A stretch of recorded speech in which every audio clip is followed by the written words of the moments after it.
இது தமிழக சட்டசபை தேர்தல் குறித்தான கட்டணம் செலுத்தப்பட்ட விளம்பரம்.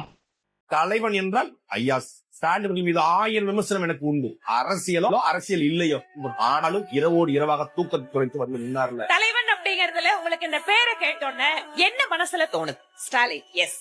அக்கினி நெஞ்சில் குமுறும் எரிமலை கட்டின கலட்டும் ஆத்திரகாரா, அந்த குருதி அடிமுடி வேரில் அனலை திரட்டும் தைரியகாரா, கலியுகம் தேடி கடலால தாண்டி வந்தாயே நீ கரிகாலா.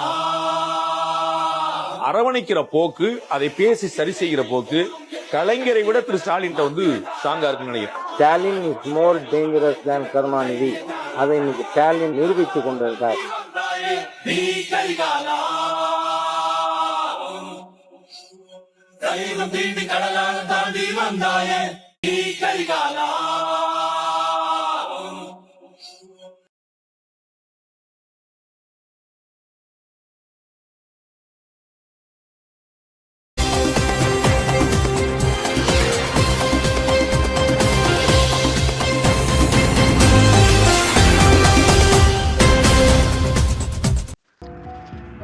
அன்புகளே, ஒரு துக்ககரமான செய்தியுடன் இன்றைய இஸ்லாமாபாத் பேச்சுவார்த்தையை நாம் கொண்டு வருகின்றோம்.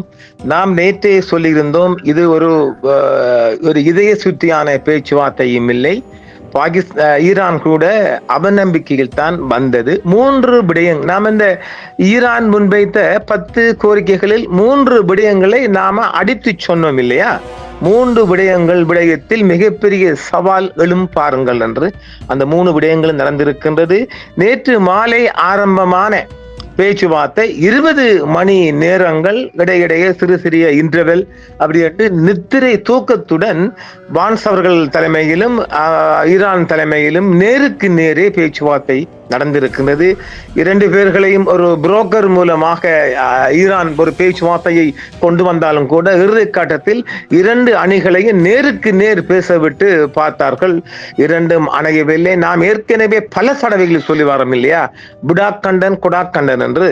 அந்த வகையில் இந்த பேச்சுவார்த்தை தோல்வி கண்டிருக்கின்றது. இலங்கை போன்றவர்கள் மிக கவலைக்குரிய விடயமாகத்தான் நாங்கள் அதை பார்க்கின்றோம். ஏனெனில் ஒரு உலக அமைதிக்காக நாங்கள் மிகப்பெரிய ஆர்வமாக இந்த செய்திகளில் ஈடுபட்டிருந்தோம். ஏனெனில் எதுவும் நடக்கக்கூடிய நிலைப்பாடு இருக்கின்றது. இப்பொழுதே அவர் ஒரு கடற்படை முற்றுகைக்கு திட்டமிட்டுள்ளார். அவரே அவருடைய ட்ரூத் சோசியல் செய்தி வெளியிட்டு இருக்கின்றார்.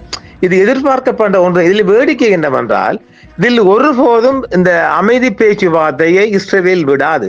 இப்போது இஸ்ரேல் எதை கொண்டு வந்திருக்கிறது என்றால், அமெரிக்க அதிபரின் மனைவி மெலனியா மூலமாக ஒரு பிளாக்மெயில் பண்ணித்தான் நீ ஈரான் மேல தாக்க வேண்டும் என்று ஒரு மிகப்பெரிய அழுத்தத்தை கொடுத்திருக்கின்றது. உலக அமைதியா குடும்ப அமைதியா என்று வருகின்றவர் ஒரு குடும்பத்துக்காகத்தான் இருக்கின்றார். முற்றுமுழுதாக பல அமெரிக்காவின் பல அதிபர்கள் வந்தாலும் கூட இவர் மாத்திரமே இவருக்கு இஸ்ரேலுக்கு கட்டுப்படுகின்றார் என்பதை நக்குண்டார், நம்ம ஊர் பாஸ் ஒன்று இருக்குல்ல, நக்குண்டார் நாவலந்தார் போன்றோ இவர் இஸ்ரேலுக்கு அடிமைப்பட்டு விட்டார். காரணம் பாப்பாக்களை தடவியது மற்றும் அவருடைய குடும்பத்துக்குள்ளும் சிக்கி வரப்போக அவர் தற்போது கட்டியிருக்கின்ற மனைவி கூட அவர் ஒரு டான்ஸ் கிளப்ல பப்ல இருந்து எடுத்து வரப்பட்டவர் என்றெல்லாம் இஸ்ரேலுக்குள் மிகப்பெரிய வெளிவந்த செய்தியாக. இது ஒன்றும் கட்டுக்கதை அல்ல. மிகப்பெரிய மொசாட்டின் தந்திரங்கள் கையாளப்பட்டு ஈரான் மீது நீதி போர் கொடுக்க வேண்டும் என்றே குறிக்கின்றது. அது இந்த 3 விடயங்கள்ல நாம சொல்லிருக்கோம் இல்லை. அதாவது யுரேனியத்துக்கு அமெரிக்கா பயப்படலைங்க, பயப்படுற இஸ்ரேல் தான். ஏன்னா ஒரு போர் உச்சகட்டமாக இருந்த போது ஈரான் கொண்டு கொட்டலாம். நான் அதை பல தடவை நம்முடைய காணொலிக்குள்ள நிறைய சம்பவங்கள் நாங்கள் சொல்லி இருக்கிறோம். எந்த நேரங்களிலேயும் ஈரான் மீது அமெரிக்கா ஒரு கொண்டு கொட்டலாம், அவங்க கொட்ட நாங்களும் கொட்டலாம் என்று அணு எல்லாம் தயாரா தானே இருக்குது. ஆர்சன ஈரான் இல்லை என்று ஈரான் எல்லாம் வச்சுதான் இருக்கிறான். ஆக இந்த 3 விடயங்கள் தான் நாம் ஏற்கனவே பல தடவை சொல்லிக்கிறோம் இல்லையா. இந்த 3 விடயங்கள்ல அவங்க நிச்சயமாக ஒரு அமைதி காண வாய்ப்பில்லை என்று. முதலாவது என்ன இருக்கிறது, நாம் ஏற்க சொல்லிக்கிறோம், அணுசக்தி விவகாரம், யுரேனியம் விவகாரம் வருது தானே, அது ஒன்று ஈரான் விட்டு கொடல. ஹார்முஸ் கட்டுப்பாடு அதையும் அவங்க விட மாட்டாங்க. அடுத்தது என்னது, அவங்களோட அந்த இழப்பீடு போர் இழப்பீடு தொகை அதெல்லாம் அதையே அமெரிக்காவே பஞ்சகால மையோகளை என்ன நோக்குறது. இப்ப நம்ம சொன்ன 3ஐயும் தாண்டி 4ஆம் விடயம் வந்து பிராந்திய ஆயுத குழுக்கான ஆதரவு யாருக்கு ஹிஸ்புல்லாவுக்கு நீங்க ஆதரவு கொடுக்க கூடாதுன்னு அமெரிக்கா சொல்லுது. சே அது எங்கட ஒரு பாடு, அதை நாங்க அப்படி எல்லாம் முடியலான்னு சொல்லுது. அப்ப இந்த 4 விடயங்கள் நான் சொன்ன 3உடன் 4 வந்திருக்கின்றது. 4 விடயங்களில் என்னையாம் பிராந்திய ஆயுத குழுக்கான ஆதரவை நீங்க கொடுக்க கூடாது அமெரிக்கா சொல்லுகின்றது. இல்லை அது எங்கட ஒரு பார்ட் ஆஃப் எங்கட ஒரு குழு அது. எனவே அதற்கு நாங்க முடியாது. 2வது என்ன, போர் இழப்பீடு பொருளாதார தடைகள். எங்கள் என்ன நடந்த போருக்கு கோடிக்கணக்கான ஈரானுக்குள்ள போர் இழப்பீடு தொகை தாங்கன்னு கேட்கிறாங்க. 2வது எங்க மீள சந்திக்கிற பொருளாதாரத்தை நிறுத்துங்கன்னு சொல்றாங்க. அடுத்து என்ன, ஹோமஸ் ஜலச்சந்தியை எங்கட கட்டுப்பாடுலாம் இருக்கு, நாங்க நிதி அறவிட போறோம். அது ஏற்கனவே அமெரிக்கா பேர் ஏற்றுக்கொண்டு இப்ப அந்தர்பல்டி அடித்து விட்டா. அது ஒன்று. யுரேனிய மெயின் பிரச்சனை. இப்ப நம்ம சொன்ன 3ஐயும் தாண்டி 4 விடயங்கள் பேச்சுவார்த்தை காணப்படாமல் நான் கொஞ்சம் மதிப்பு வச்சுக்கிறோம். வான்ஸ் அவர்கள மதிப்புக்குரிய வான்ஸ் அவர்கள் முடிந்தவரை போராடி பார்த்து விட்டார். அவர் இன்றைய ஞாயிற்றுக்கிழமை வந்த விமானத்தில் திரும்பி விட்டார் என்பதுதான் இன்று நண்பகல் செய்தியாக நாம் இதை பொறுத்திருந்தோம். ஏதாவது அமைதி காணும் என்றுதான் இந்த செய்தியை நாம் ஒரு பெரிய செய்தியாக அடிப்போம் என்று பார்த்தோம். ஈரான் டீம் இன்னும் பார்க்கல, அமெரிக்கா டீம் வெளிக்கிடுச்சு. இன்று அவங்க வெளிக்கிட்டாங்க. இப்ப அவங்க பறந்து கொண்டிருப்பார்கள். பேச்சுவார்த்தை தோல்வி அடைந்ததை அடுத்து இஸ்லாமாபாத்திலிருந்து பான்ஸ் அவர்கள் புறப்பட்டார். ஈரானுக்கு அமெரிக்கா தனது சிறந்த சலுகையை வழங்கியதாகவும் அவர் குறிப்பிட்டு விட்டு அவரும் கொஞ்சம் கவலைப்பட்டே போகின்றார் என்பதும் ஒரு செய்தி. வாருங்கள் நாம் அந்த செய்திக்குள்ளே சொல்லுவோம். நீண்ட கால அமைதிக்கான வழியை கண்டறிவதற்காக 2 வார கால போர் நிறுத்தத்துக்கு 2 நாடுகளும் ஒப்புக்கொண்டதை தொடர்ந்து இந்த பேச்சுவார்த்தை நடைபெற்றது. இந்த பேச்சுவார்த்தையில் ஹாமஸ் நீரிணை பிரச்சினை, முடக்கப்பட்ட ஈரானிய சொத்துக்கள், போரில் ஏற்பட்ட இழப்புகளுக்கான இழப்பீடுகள் மற்றும் லெபனான் மீதான இஸ்ரேலிய தாக்குதல்கள் ஆகியவை அடங்கும் என்றும் சொல்லப்பட்டது. 20 மணி நேரங்களாக மிக இறுக்கமான பேச்சுவார்த்தை நடந்து இறுக்கமான முகத்துடைய வான்ஸ் டீம் அவர்கள், துணை ஜனாதிபதி வான்ஸ் அவர்கள் டீம் அமெரிக்கா கிளம்பிவிட்டது. ஈரானுடன் அமெரிக்கா மிகவும் நெகிழ்வாக நடந்து கொண்டதாக வேன்ஸ் அவர்கள் கூறுகிறார். பேச்சுவார்த்தைகள் முடிந்த பிறகு ஈரான் வெளியுறவு அமைச்சகம் முதல் அறிக்கையை வெளியிட்டுள்ளது. நாம் அந்த செய்தியை அடுத்த செய்தி தருகின்றோம். பேச்சுவார்த்தைகள் தோல்வியடைந்ததை அடுத்து இஸ்லாமாபாத்தில் இருந்து வேன்ஸ் புறப்பட்டார். ஈரானுக்கு அமெரிக்கா தனது சிறந்த சலுகைகளை வழங்கியதாகவும் அவர் ஊடக மீட்டிங் ஒன்றில் சொல்லிவிட்டுதான் போறார். அமைதி பேச்சுவார்த்தைகள் குறித்து வேன்ஸ் அவர்கள் கொஞ்சம் கவலைப்பட்டே போகின்றார். ஈரானுடன் அமெரிக்கா மிகவும் நெகிழ்வாக நடந்து கொண்டதாகவே அவர் தெரிவித்திருக்கிறார் ஊடக மீட்டிங்களின் போது. பேச்சுவார்த்தைகள் முறைந்த போதிலும் துணை ஜனாதிபதி அமெரிக்காவின் அணுகுமுறை நெகிழ்வானதாகவும் ஜனாதிபதியின் அறிவுறுத்தலின் கீழ் நல்லெண்ணத்துடன் நடத்தப்பட்டதாகவும் விவரித்திருக்கின்றார். நாங்கள் மிகவும் நெகிழ்வாக நடந்து கொண்டோம் என்றும், ஆனால் நாங்கள் அமைதிக்கான ஒரு உடன்பாட்டை எட்டவில்லை என்றும் அவர் குறித்திருக்கின்றார். பேச்சுவார்த்தைகள் தோல்வியடைந்த பிறகு ஈரான் வெளியுறவு அமைச்சகம் ஒரு மிகப்பெரிய அறிக்கையை வெளியிட்டிருக்கு. நாம் அந்த அறிக்கையை அடுத்து செய்து தருகின்றோம். அளவுக்கு அதிகமான கோரிக்கைகள் மற்றும் சட்டவிரோத வேண்டுகோள்களை அமெரிக்கா தவிர்க்க வேண்டும் என்றும் ஈரான் அமெரிக்க பேச்சுவார்த்தைகளுக்கு பிறகு ஈரான் வெளியுறவு அமைச்சகம் அந்த செய்தியை வெளியிட்டுள்ளது. இஸ்லாமாபாத் பேச்சுவார்த்தைகளின் முதல் நாளுக்கு பிறகு அமெரிக்காவிற்கும் ஈரானுக்கும் இடையே எந்த ஒப்பந்தமும் எட்டவில்லை என்பதும் வான்ஸ் அவர்கள் தெரிவித்திருக்கின்றார். நாங்கள் ஒரு ஒப்பந்தத்தை எட்டவில்லை என்று சமாதான பேச்சுவார்த்தைகளின் முதல் நாளுக்கு பிறகு இன்று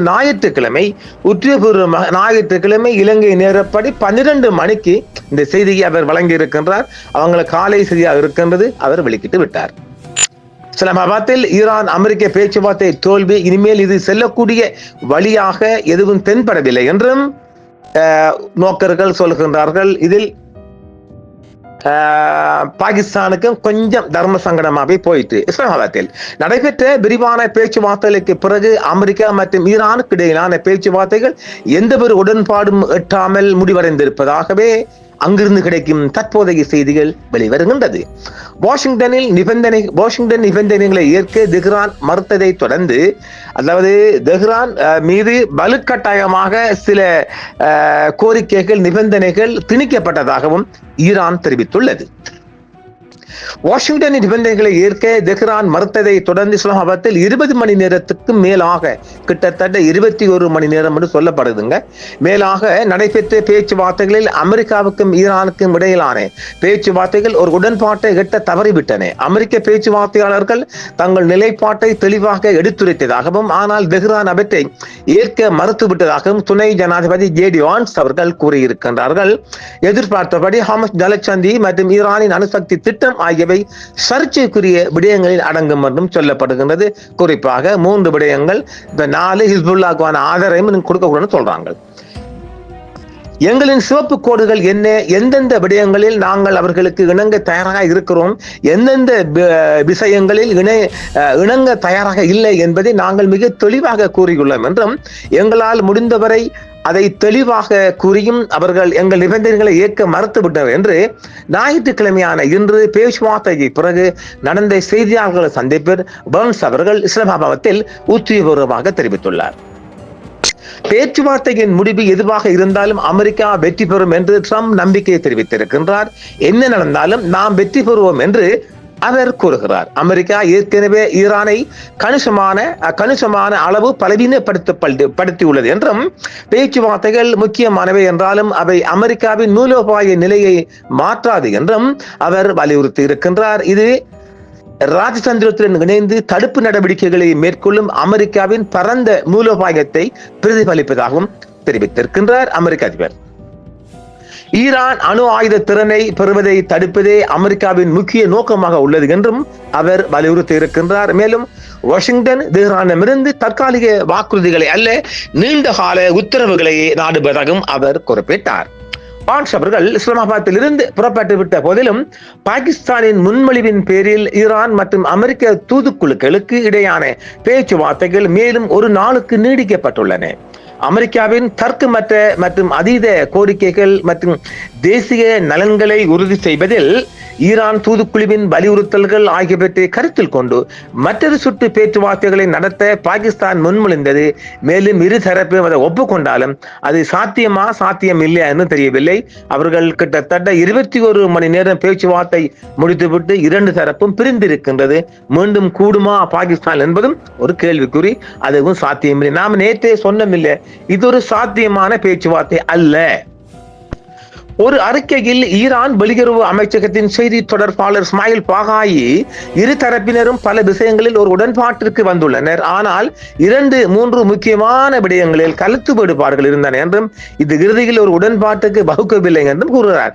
நாம நேற்றே சொன்னமில்லை, நாம நேற்று முன்தினமே சொன்னோம், இந்த பேச்சுவார்த்தை 10 கோரிக்கையில இந்த 3 கோரிக்கை உடன்பட மாட்டாங்கள் என்று. அமெரிக்காவிற்கும் ஈரானுக்கும் இடையே 2 வார கால நிபந்தனைக்குட்பட்ட போர் நிறுத்தம் ஏப்ரல் 8 அன்று தொடங்கியது. கிட்டத்தட்ட ஏப்ரல் 22 முடிந்தால் ஏப்ரல் 23ஆம் தேதி கிட்டத்தட்ட வியாழன் வெள்ளியை நோக்கிய நாட்களில் பெரும் யுத்தத்தை எதிர்பார்க்கலாம். இறைவன் காப்பாற்றுவானாக. போர் நிறுத்தம் முடியும் வரை இரு தரப்பினரும் மறைமுக பேச்சுவார்த்தைகளை தொடரலாம் என்றும், இஸ்லாமாபாத் பொருளாதாரத்தில் ராணுவ சட்டம் மற்றும் அணுசக்தி தொடர்பான பிரச்சனைகளும் விவாதிக்கப்பட்டிருக்கின்றது. நாங்கள் நல்லெண்ணத்துடன் பேச்சுவார்த்தைகள் ஈடுபட்டோம் என்றும், குழுவினுடன் தொடர்ந்து தொடர்பில் இருந்தோம் என்றும், மேலும் நாங்கள் ஒரு மிக எளிய முன்மொழிவுடன் விடைபெறுகிறோம். ஆகவே எங்களின் இறுதி மற்றும் சிறந்த சலுகைகளான ஒரு புரிந்துணர்வு முறையாகும் என்றும், ஈரானிகள் அதை ஏற்றுக்கொள்வார்களா என்றும் பென்ஸ் அவர்கள் குறிப்பிட்டிருக்கின்றார். அதை ஏற்றுக்கொள்ள வாய்ப்பில்லை. அமெரிக்கா ஈரான் பேச்சுவார்த்தைகள் தோல்வியடைந்ததை தொடர்ந்து கடற்படை முற்றுகை ஒன்றுக்கு டொனால்ட் ட்ரம்ப் அவர்கள் திட்டமிட்டிருப்பதாக அறிவித்திருக்கின்றார்.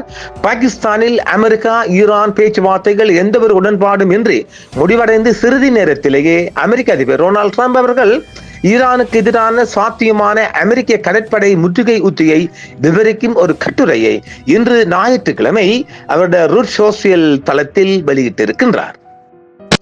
இஸ்லாமாபாத்தில் தோல்வியடைந்த அமெரிக்கா ஈரான் பேச்சுவார்த்தைகள் குறித்து தனது முதல் எதிர்வினையில் அமெரிக்க அதிபர் டொனால்ட் ட்ரம்ப் ஒரு கடற்படை முற்றுகை குறித்து சூசகமாக தெரிவித்துள்ளார். ஈரானுக்கு எதிரான சாத்தியமான கடற்படை முற்றுகை உத்தியை விவரிக்கும் ஒரு கட்டுரையை ட்ரம்ப் தனது சோசியலில் வெளியிட்டிருக்கின்றார். பாகிஸ்தானில் தலைநகரான இஸ்லாமாபாத்தில் அமெரிக்காவும் ஈரானும் ஞாயிற்றுக்கிழமை அதிகாலையில் இன்று வரலாற்று சிறப்புமிக்க நேருக்கு நேர் பேச்சுவார்த்தைகளை எந்த ஒரு உடன்பாடும் எட்டாமல் முடித்துக் கொண்டனர் என்றும், கெட்ட செய்தி என்னவென்றால் நாங்கள் ஒரு உடன்பாட்டிற்கு வரவில்லை என்று அமெரிக்க துணை அதிபர் ஜேடி வான்ஸ் அவர்கள் கூறியிருக்கின்றார்கள். இதனால் 2 வாரங்களாக நீடித்து வரும் இந்த நிலையற்ற போர் நிறுத்தத்தின் எதிர்காலம் இன்னும் தெளிவாக தெரியவில்லை என்றும் அவர்கள் தெரிவித்திருக்கின்றார்கள். ட்ரம்பின் அஸ்திரம் என்று வருகின்ற பொழுது ஈரான் பணியவில்லை என்றால் ஜனாதிபதி கைவசம் வைத்திருப்பார் கடற்படை முற்றுகை. வாஷிங்டனின் இறுதி முன்மொழிவை தெஹ்ரான் நிராகரித்தால் ஈரானின் எண்ணெய் ஏற்றுமதியை கட்டுப்படுத்த அமெரிக்கா முற்றுகை கருத்தில் கொள்ளலாம் என்றும் அவர் தெரிவித்திருக்கின்றார்.